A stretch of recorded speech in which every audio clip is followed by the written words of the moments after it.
Hello，大家好，歡迎收睇第二集嘅轉會風雲。咁啊，第一集嘅轉會風雲咧就講咗阿仙奴嘅一啲轉會傳聞或者消息啦嚇。咁啊，第二集啦，咁我想講下其他球隊。咁我講過啦，咁啊，除咗自己嗰隊波要知之外咧，咁啊，其他球會嘅轉會消息咧，我哋都要留意嘅。咁啊，正所謂咧就係知己知彼，百戰先至有機會百勝啊嘛，係咪？咁啊，今集咧我想講兩隊波，咁一隊咧就係利物浦，一隊就係曼城。咁可能你會話喂，兩隊波嘅轉會傳聞唔係好多啫喎，但係我睇就唔係咁睇啦。咁啊，先講利物浦啦。咁啊，利物浦就炒咗斯洛啦，咁而家就伊拉奧拿上任。咁啊，如果咧冇炒斯洛嘅話咧，咁啊，其實利記啲轉會消息可以不理啊，但係唔係啦。咁炒咗斯洛，而家伊拉奧拿上任咧，咁啊，利記就都要係留意下。咁一陣會講啦。咁另外就係曼城啦，嗱後哥迪奧拿年代嘅曼城咧，咁啊而家仲未官宣邊個領隊上任㗎。雖然大家都知會係馬利斯卡啦，咁但係始終咧就講緊話車仔同馬利斯卡雖然分咗手，但係都有啲手續嘅。咁啊，曼城要同車仔去傾嗰個即係可能有啲費用要俾都唔出奇啊。咁啊，所以仲未官宣咁啊。但係咧，琴晚咧就曼徹斯特晚報咧就出咗個名單，就話咧曼城咧多達10幾人咧有機會係被清走啊。咁今日都會講一講咧呢一個名單㗎啦。好啦，咁喺節目開始之前咧，都提提大家啦。咁如果未訂閱小弟條湯米撈頻道嘅話咧，咁麻煩大家可以訂翻小弟條湯米撈頻道啦，可以 like、share、comment，多啲同我傾下偈啦。咁啊好啦，咁啊事不宜遲啊，咁啊今集轉會風雲第二集馬上開始。好啦，咁先講下曼城方面嘅消息啦。咁啊，大家都知啦，高迪奧拿已經係離開咗曼城啦，打緊高爾夫球啦。咁啊，啱啱個禮拜六咧，亦都參加咗告魯夫基金嘅一個活動啊。咁啊，喺個活動裏邊咧，都接受記者訪問咧，就被問及到啦，話喂，教咗曼城10年啦，淨係贏到個歐聯冠軍，會唔會即係覺得有啲即係可惜咧咁樣？咁啊，高迪奧拿就話啦，咁啊，其實每一個球季咧，最重要都係聯賽冠軍。最重要嘅比賽都喺聯賽度，咁啊至於歐聯咧，好多不確定嘅因素影響啊，所以佢又話即係成唔成功嘅一個球季咧，最緊要係攞唔攞到聯賽冠軍啊，咁啊呢個即係我諗翻啦，即係我哋亞迷今年攞唔到呢個嘅歐聯冠軍啦，其實都唔可惜啊，咁啊高水都覺得啦，咁啊歐聯太多好多不確定嘅因素啊，聯賽冠軍咧先至係比較珍貴一啲、重要一啲咁話。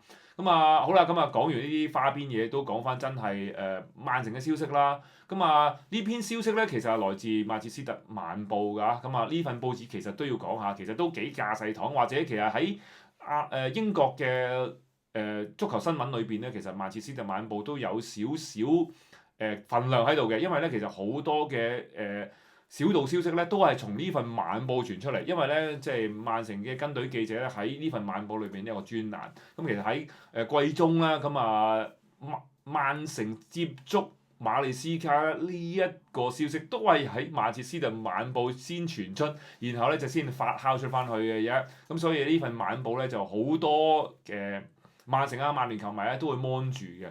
咁啊呢份琴日嗰份報紙咧，咁啊曼城嘅跟隊記者咧就有個專欄喺度講關於嚟緊嘅轉會嘅一啲動向啦、球員動向啦。咁其中提到馬利斯卡嘅問題啦。咁啊點解咁遲都未官宣咧？咁就係因為曼城都要同車仔咧傾緊一個補償金啦。咁啊本來都諗住係早幾日就可以官宣嘅，咁而家睇嚟可以遲少少啊。希望即係下個禮拜裏邊咧，即係呢個禮拜時間咧，可以官宣馬利斯卡上任，但係咧就專欄裏邊所講啦，其實馬利斯卡就已經係鐵板板，就一定會做曼城嘅新領隊㗎啦。咁亦都正正因為馬利斯卡將會入主曼城啊，亦令到咧更衣室咧其實咧離曼住咧就係有一啲人咧係會離開曼城㗎。咁啊呢度個名單咧多達係10幾人㗎，咁啊首先要講兩個先啦，咁就係加華道同埋洛迪啊。咁點解會講到佢兩個想離開曼城咧？就係其實之前就有記者問及呢兩位球員咧，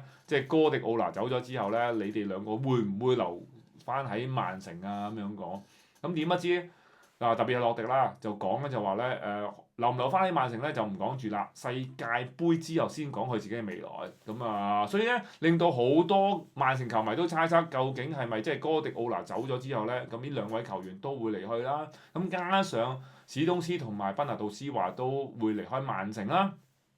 咁所以咧，其實咧一眾咧哥迪奧拿手底下咧，即係嘅三冠王嘅骨幹咧，其實都開始似想唔係叫跳船啦，開始嘅都瓦解啊，或者走開，即係新生代嘅曼城嘅球員可能要接班啊。咁啊幸好咧，就係魯賓達亞斯咧就接任咗呢個隊長一職啦。咁啊，所以佢留隊嘅機會咧會比較大一啲。如果唔係嘅話咧，其實咧主要曼城三冠王年代嘅骨幹球員咧走下走下咧，其實可能得翻霍頓咧叫做主力嘅啫。咁啊，根據曼徹斯特晚報咧，咁啊仲有一紮嘅球員咧就有機會離開啊。咁其中一個就一定係大家都會估到係沙維奧啦，因為即係熱刺咧就追緊沙維奧啊，咁啊問緊曼城價，咁我相信咧都會賣啊，因為嗱。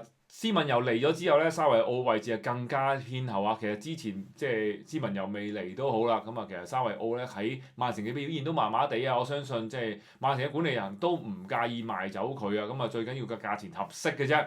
咁至於咧就係另外亦都有傳到就係力高干沙里斯啦，同埋賴達斯咧，即係喺之前冬季轉會窗發入嚟嘅兩位球員都有機會咧係今個轉會窗咧就被賣走啊！嗱，力高干沙里斯走其實都唔怪嘅，因為其實本來佢嚟到就希望頂住洛迪嗰個防中位置啦，咁但係就洛迪未傷之前咧，佢表現都麻麻地啊，咁啊哥瑞寧願用賓拿杜斯華打防中都唔揾佢打㗎啦，咁啊所以。洛迪復出之後健健康康嘅洛迪咧，咁啊力高岡沙里斯咧就連叫做後備上陣機會都已經越嚟越少啦，所以其實曼城都有機會放走佢。至於賴達斯啦，咁啊可能大家會覺得喂賴達斯表現都唔錯，但係佢都唔係搶到正選，咁啊要睇下馬利斯加肯唔肯用佢啊，咁啊都即係曼徹斯特晚報都講，其實佢都有機會離開。咁啊仲有另一個球員就係老將艾基啦，咁啊艾基走就唔算話即係太大影響啊，因為本身。中堅或者閘位咧，其實正選都唔係艾基㗎啦，都係即係叫做係替補時間又蹬下腳咁樣嘅啫。咁啊，所以咧就曼城即係賣走艾基特，我相信即係好多曼城球迷都唔意外。但係你計下啦，咁啊加上頭先所講嘅，即係賓拿杜斯華啊。史東斯會走啊，跟住又有洛迪或者係加華道都會離開嘅話咧，其實都有一紮人走咗咧。其實曼城今個夏天轉會窗動作都應該幾多下，即係唔係話買一兩個球員咁簡單啊？咁我諗可能都要買4-5個球員啊。咁啊，其中亦都有傳就想買愛華頓嘅安迪艾耶啦，呢一個嘅攻擊中場啦。咁啊，其實安迪艾耶就嚟咗英超2季左右啦，咁啊有穩定嘅攻擊能力啦、入球能力啦，咁但係咪去到可以踢曼城？其實我有啲意外啊，但係指咧曼城咧都有機會咧要補翻一啲有英超經驗嘅球員啊，咁呢度再遲啲睇下，即係安迪亞耶嘅消息會唔會真係再有多啲先至再講？但係一定要講就係。即係曼城咧就想買森林嘅防守中場，英格蘭嘅新進國腳安達臣啊，咁呢個我相信都係通天嘅，唔係秘密啦嚇，通天嘅消息啦嚇。咁我自己覺得咧就曼城買到安達臣機會應該係最大嘅，因為而家睇嚟咧就係得佢出價啫。咁森林就要求係1億啊，呢個價錢咧好似就有啲貴嘅。我唔知點解而家英格蘭咧買一個嘅防中咧，好似係唔係1億咧唔值錢咁樣啊？之前曼城話想買巴拉巴，咁啊白禮頓又話要1億，咁啊跟住而家曼城要買安達臣又話要1億，咁啊紐卡素話賣多拿利又話要1億，好似咧即係唔係1億嘅防中咧，好似就係唔係好襯得，即係啲防中嘅價錢咁樣啦，我其實覺得1億磅咧其實好乸貴嘅真係，如果買防中嚟講啊，我自己都希望咧就曼城咧就買到安達臣，咁點解咧？因為咧即係佢買到安達臣嘅話咧就冇人即係少一個人同阿仙奴爭當拿利啦，咁同埋咧搶咗曼城嘅心頭好啦嚇，咁唔好俾曼城咁容易打翻起先啦，我覺得曼城應該會買到安達臣嘅，咁如果買唔到就可能就會俾曼聯買咗，咁睇下，即係我覺得安達臣咧唔係喺曼聯咧就係喺曼城㗎，咁睇下即係最後邊一間球會買到啦。其實佢嘅踢法咧，其實去到邊一間球會都啱踢，但係咧我就係想講咧，佢係咪值1億咧？其實我係有少少懷疑嘅，係啦。佢喺森林咧係真係叫做踢得好啦，加上英格蘭人嘅標籤底下咧，佢就價錢就一定係貴啲嘅，但係咪真係？我又唔覺得佢好得過卡斯道，咁啊佢哋離 Declan Rice 亦都有一段距離嚇。咁只不過係叫後生啲，咁啊同埋叫覆蓋範圍叫大啦，咁啊可以自己推埋個波，亦都可以做助攻。喺森林裏邊咧，其實佢 Gisway 咧兩個係幾合拍嘅，咁但係係咪值得益咧？咁啊睇佢轉咗大會嘅表現先至再講啦。咁啊暫時咧就麥哲先就晚報所講啦，就話曼城就真係確切係想買佢㗎啦。咁睇下可唔可以同森林咧就可以傾到埋嗰個價錢嘅啫。咁啊快則咧可能其實世界盃前咧都可能可以官宣㗎啦。好啦，咁啊曼城嘅消息咧就講到呢度啦。咁啊等佢再多啲嘅轉會消息咧，先至再同大家傾下。咁啊而家要講講利物浦啦。咁啊大家都知啦。咁啊伊拉奧拿上任啊。咁我記得咧就係歐聯決賽嗰日咧就係利物浦啊正式宣布咧就炒咗 C 羅。當其時咧我即刻 send message 俾啲利物浦朋友咧就話：喂，千祈唔好揾伊拉奧拿教大佬，我唔想佢過去利物浦啊。咁啊唉，即係冇辦法啦。咁啊最後咧伊拉奧拿就喺個零禮拜之前咧就正式宣布咧成為利物浦嘅新領隊。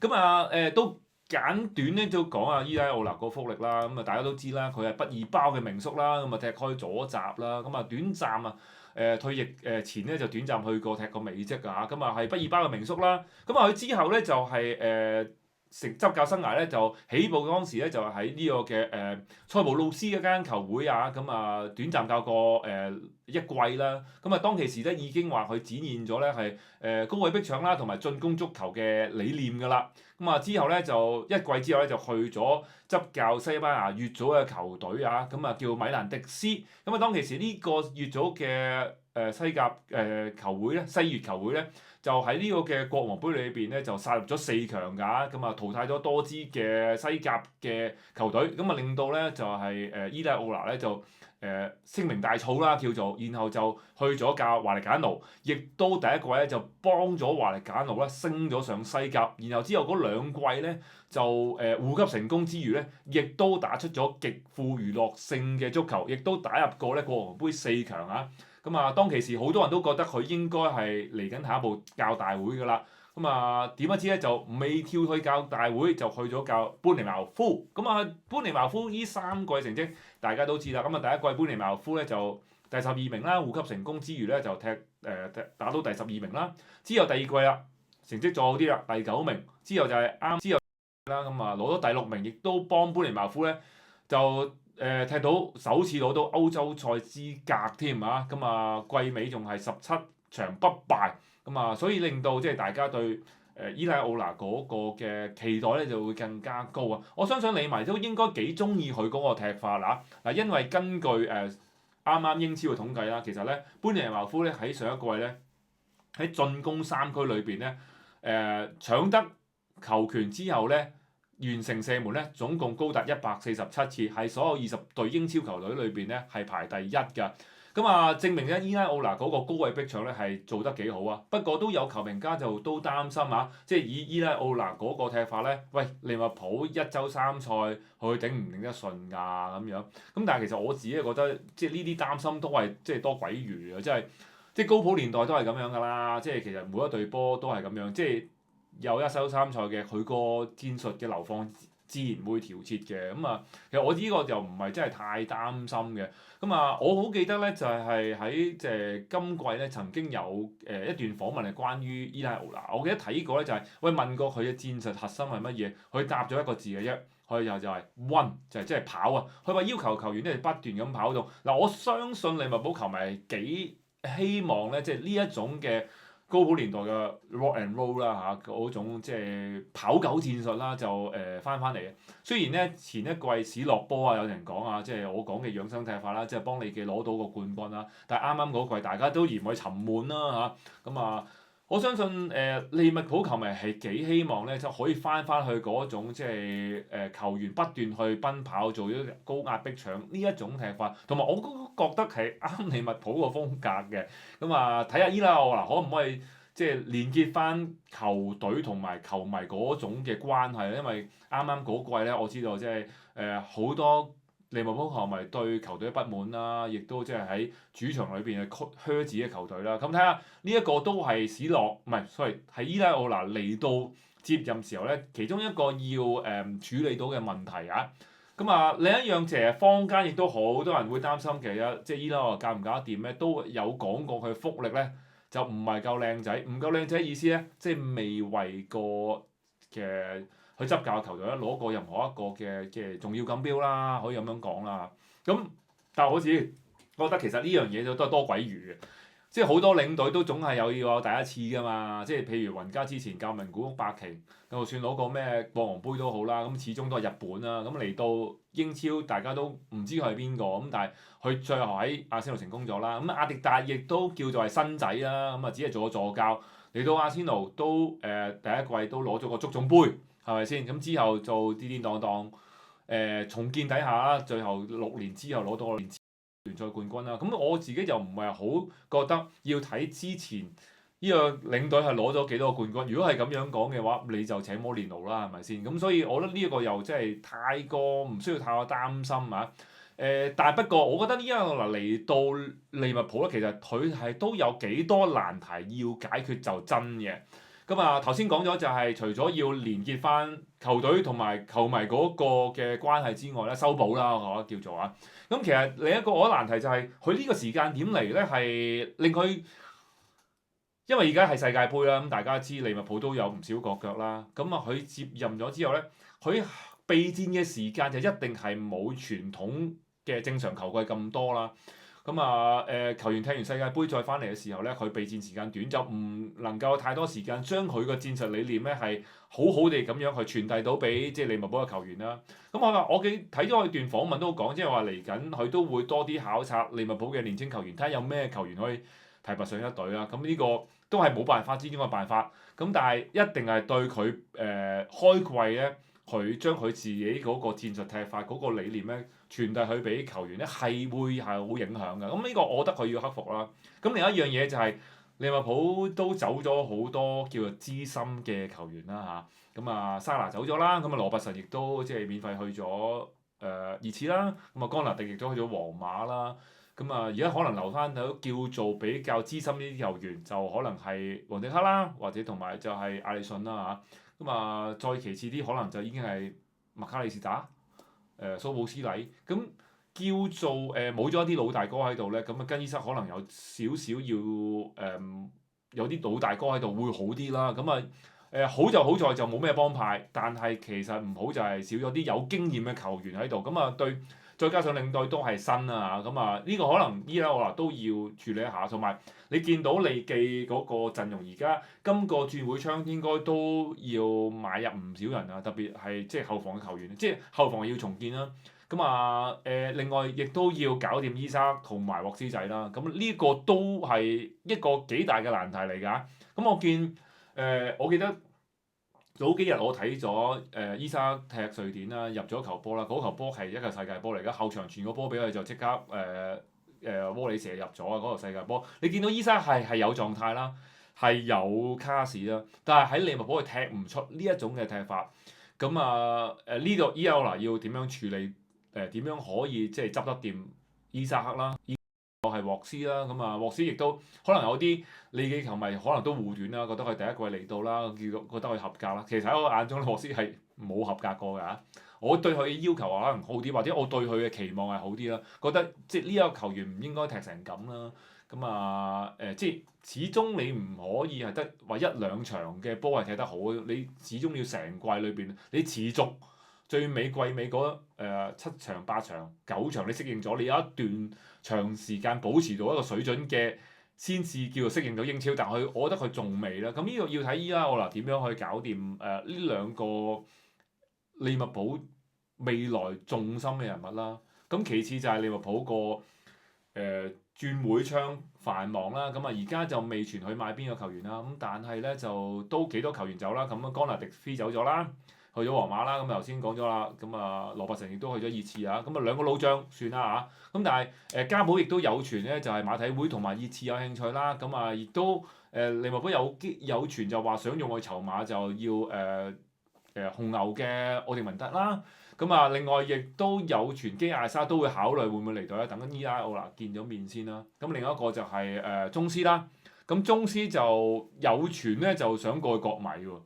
咁啊，但係一定有英格蘭球員想簽佢㗎，紐卡素啊、維拉嗰啲對即係宗師有興趣，但係我睇到今日嘅即係宗師就想過國際米蘭，而國際米蘭出個價亦都係比較偏低㗎，好似話大概係1500磅，即係大概2000歐元左右。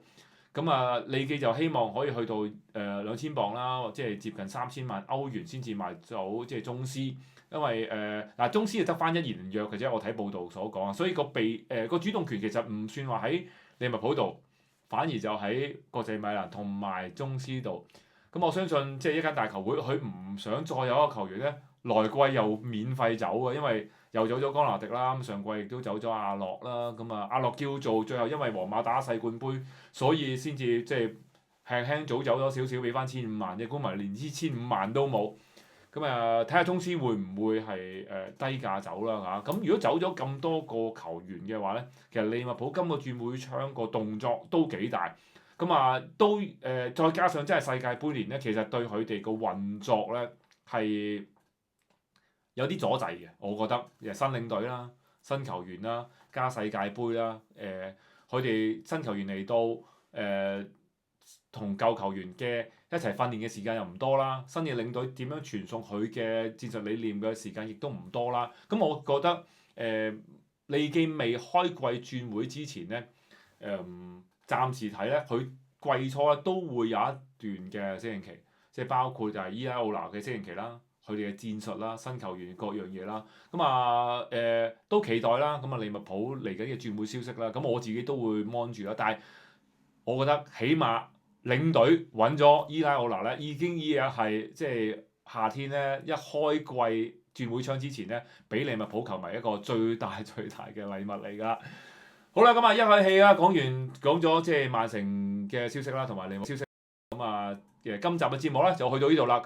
等緊下一集啦。睇下再有多啲消息嘅時候咧，就再同大家再講啦。或者下一集咧講講曼聯同埋車仔啦。好啦，今集節目去到呢度。或者大家可以留言同我講一講，即係你對馬利斯加嘅睇法啦，對伊拉奧拿嘅睇法啦，或者對曼城同埋利物浦嘅轉會嘅睇法咧，都可以留言同我傾下偈嘅。好啦，今日節目去到呢度，下集翻嚟再見，拜拜。